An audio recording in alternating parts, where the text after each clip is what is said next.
Welcome to the Mad Educators Play Classes. Hi students, hope you and your family members are safe. We are about to start explain this topic electric current and potential difference. So first we will discuss about electric current. So let us start with the definition. तो current क्या है उससे हम शुरुआत करेंगे current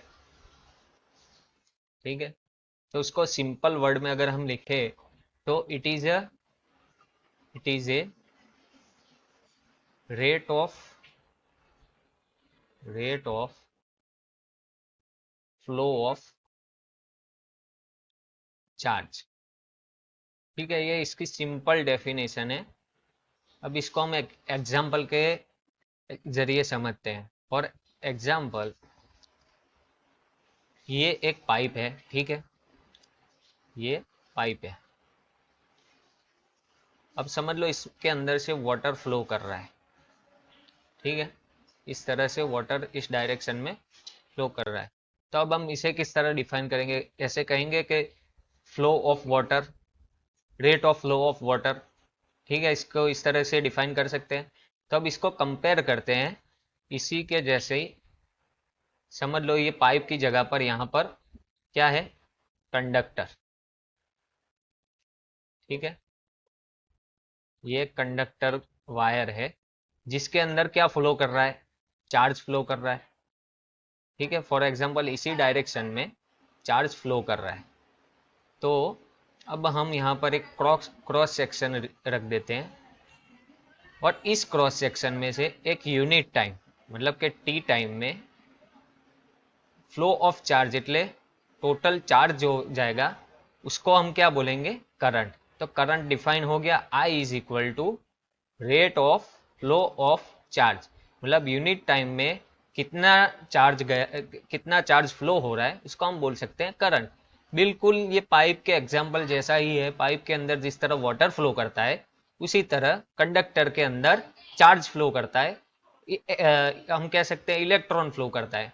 तो जो किसी भी मटेरियल कंडक्टर के अंदर जो चार्ज का फ्लो होता है और पर यूनिट टाइम उस चार्ज को हम डिफाइन कर सकते हैं करंट के। उसका यूनिट हम डिफाइन करेंगे, क्यू का यूनिट मतलब कि चार्ज का यूनिट होता है कूलम और टाइम का तो हमें पता है सेकंड। और इसको कंबाइनली हम क्या नाम देते हैं, एम्पियर। ए एक साइंटिस्ट के नाम पर से दिया गया है एम्पियर। तो हो गया इसका यूनिट कंबाइंड यूनिट एम्पियर है। एम्पियर इज इक्वल टू क्या, कूलम पर सेकंड। ये किस पर से आया, तो Q by T charge upon time. और क्यू बाई टी को हम क्या बोलते हैं, इलेक्ट्रिक करंट ठीक है। अब हम इसका एक कॉन्सेप्ट क्लियर कर लेते हैं। मैं आपको एक एग्जांपल देता हूं कॉन्सेप्ट क्लियर करने के लिए। फॉर एग्जांपल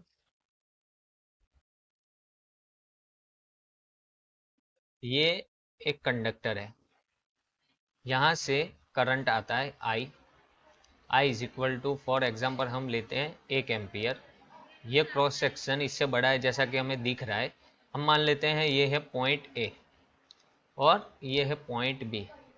तो मैं सवाल करता हूँ कि आई इज इक्वल टू यहाँ पर कितना होगा। अब देख सकते हैं ये क्रॉस सेक्शन एरिया बहुत बड़ा है और ये बहुत कम है। तो यहाँ पर 1 एम्पियर करंट है, तो यहाँ पर क्या होगा, करंट इंक्रीज होगा या डिक्रीज होगा। तो यहाँ पर करंट बिल्कुल भी इंक्रीज नहीं होगा और डिक्रीज भी नहीं होगा। करंट जितना है उतना ही यहाँ पर रहेगा, आई इज इक्वल टू 1 एम्पियर। यह प्रॉपर्टी क्लियर है। मतलब कि हम कह सकते हैं कि जितना करंट इनवर्ड होता है उतना ही करंट आउटवर्ड आता है। मतलब जितना करंट एक वायर के अंदर, एक कंडक्टर के अंदर जाएगा वह उतना ही करंट उसके बाहर आएगा ठीक है। ये प्रॉपर्टी क्लियर हो गई करंट की, उसका यूनिट क्लियर हो गया ठीक है। अब हम एक एग्जांपल देखते हैं इसी के कॉन्सेप्ट के ऊपर। यहाँ पर इस एक ड्राइंग से समझते हैं हम। अब ये यहाँ पर मान लो इस डायरेक्शन में 2 एम्पियर का करंट जा रहा है, यहाँ पर 3 एम्पियर का करंट जा रहा है। तो यहाँ पर कितना करंट होगा, तो हम इसी रूल का इस्तेमाल करेंगे। जितना इनवर्ड करंट होगा उतना ही आउटवर्ड करंट होगा। तो ये जो पॉइंट है उसे हम कहते हैं जंक्शन। जहाँ पर करंट जमा होते हैं वहाँ जंक्शन होते हैं, तो ये दो करंट है उनका एडिशन हो जाएगा। आई इज इक्वल टू 2 + 3 मतलब 5 एम्पियर। ठीक है, और यहाँ पर जो करंट आएगा ये 5 एम्पियर, वही यहाँ पर बाहर आएगा, मतलब 5 एम्पियर टोटल करंट बाहर आ गया। ठीक है, तो ये कॉन्सेप्ट क्लियर हो गया। अब हम देखते हैं कि पोटेंशियल डिफरेंस किसे बोलते हैं। Potential difference, potential potential difference,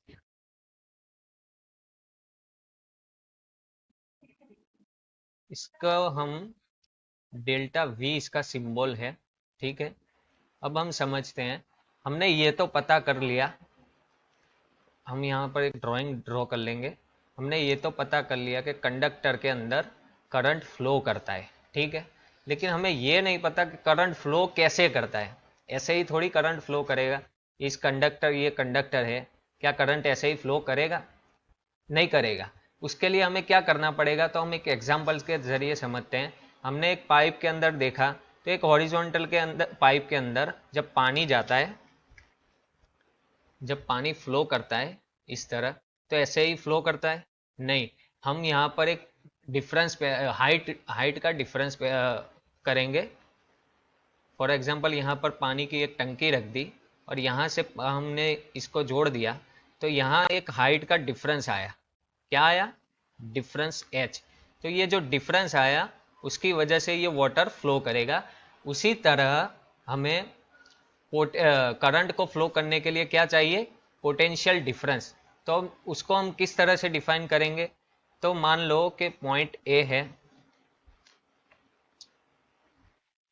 point A है और ये पॉइंट बी है।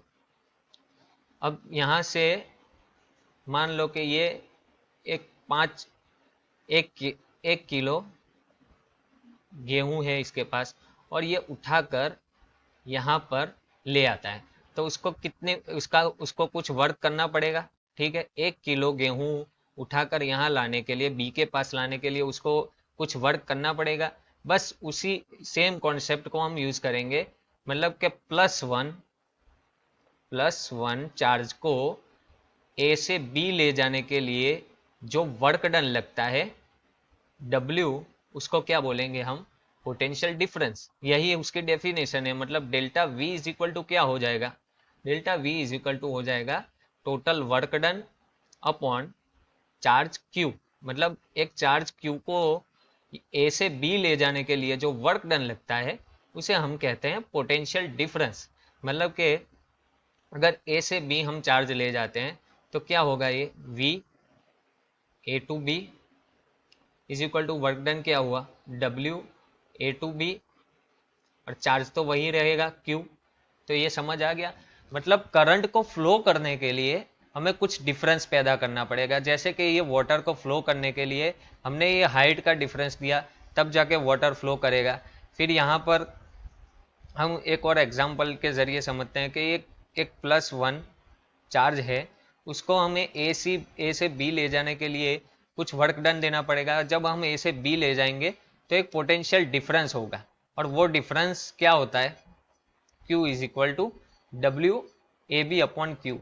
और इसका जो यूनिट है W का क्या होता है? जूल, और Q का क्या होता है? कूलम।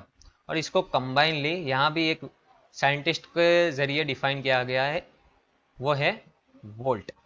ठीक है, अब ये जो है वी ए बी और डब्ल्यू ए बी को हम किस तरह लिख सकते हैं?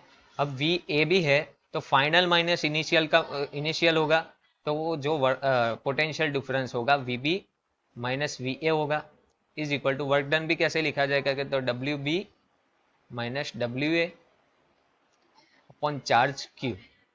तो ये हो गया इसका परफेक्ट फॉर्मूला। तो ये था हमारा आज का टॉपिक करंट। करंट को हमने समझ लिया एक सिंपल डेफिनेशन के जरिए। करंट क्या है? Current it is the rate of flow of charge. उसका हमने फॉर्मूला लिख दिया, I is equal to Q by T.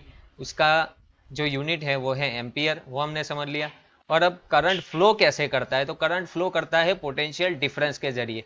हम दो पॉइंट के बीच में एक डिफरेंस क्रिएट करते हैं, उस डिफरेंस की वजह से करंट फ्लो करता है प्लस टू माइनस, ठीक है, वो पॉइंट क्लियर हो गया।